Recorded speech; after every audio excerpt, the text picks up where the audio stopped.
Komisi Tinggi PBB untuk HAM Michelle Bachelet juga termasuk subkomite pencegahan penyiksaan, anti penyiksaan daripada PBB merekomendasikan untuk melepaskan baik tahanan maupun narapidana di lapas-lapas yang overkapasitas.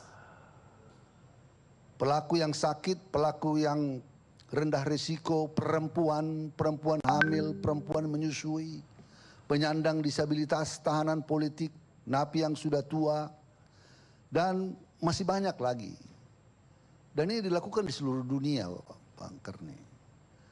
Saya buat mencontohkan misalnya Iran membebaskan 85.000 napi, mengamnesti 10.000 tahanan politik.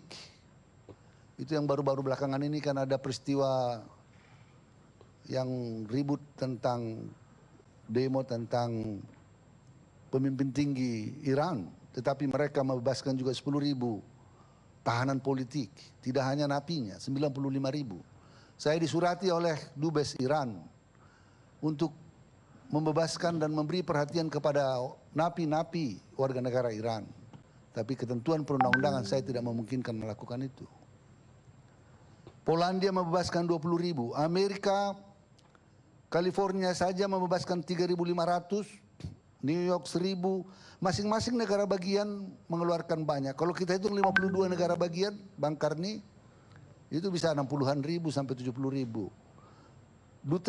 Bahkan Jaksa Agung Amerika, William Barr, menginstruksikan kepada federal prisons untuk membebaskan di atas 60 tahun, kecuali narapidana seksual dan violence crimes. Ini memang dilakukan Polandia, Ontario, Afghanistan 10.000, Brazil 34.000 dan banyak negara, Australia, Tunisia. England 4.000 dari 83.000 napinya. Dan negara-negara yang enggan melakukan pembebasan napi di tengah-tengah badai konflik COVID-19 mengalami kerusuhan. Thailand, beberapa napi berhasil kabur. Ya. Italia terjadi kerusuhan dan pembakaran, petugas disandra, 7 narapidana meninggal. Kolombia, 23 orang tewas dalam satu penjara terbesar di Bogota, terjadi kerusuhan. Sri Lanka dan lain-lain, Bang Karni. Dan setelah memperhatikan kondisi real di lapas kami yang sangat overkapasitas, kami berkumpul dengan teman-teman memperhatikan himbauan dari Komisioner Tinggi HAM PBB. Kami berpendapat bahwa kita harus membebaskan dengan beberapa persyaratan tertentu, Bang Karni. Sebelum kami mengeksersis narapidana yang bukan tipikor, bukan dalam PP 99. Angka itu jatuh kepada 30.000, kami katakan 30.000 aja. Dan ini Bang Karni kami eksersis, kami hitung, dan saya bilang kepada PLT dan teman-teman di Dirjen Pas, saya bawa di rapat, kita rapat khusus untuk ini, kita bebaskan aja 30.000. Tapi saya harus berbicara kepada Bapak Presiden dalam ratas. Dalam ratas, Bapak Bang Karni, ini kami bawa, Presiden setuju untuk yang 30-an ribu ini.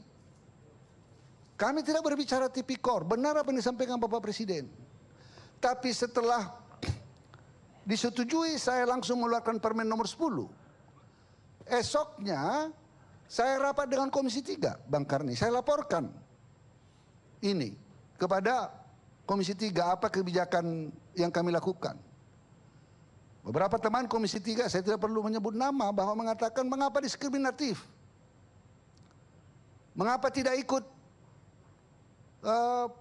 napi yang lain, napi yang tidak masuk di dalam, mengapa hanya 32.000 ini kan.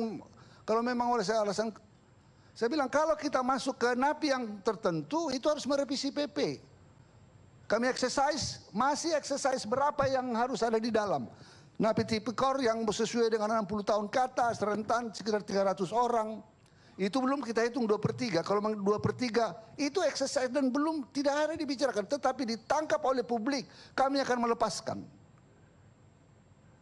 napi tipikor dan yang lain-lain itu.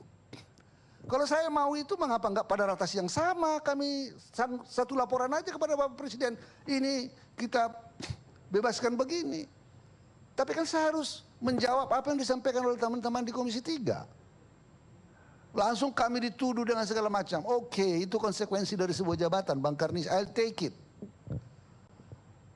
Tetapi Bang Karni, terlepas, kami sudah mengatakan, Presiden sudah mengatakan, di ratas ditegaskan kembali, tidak ada revisi PP.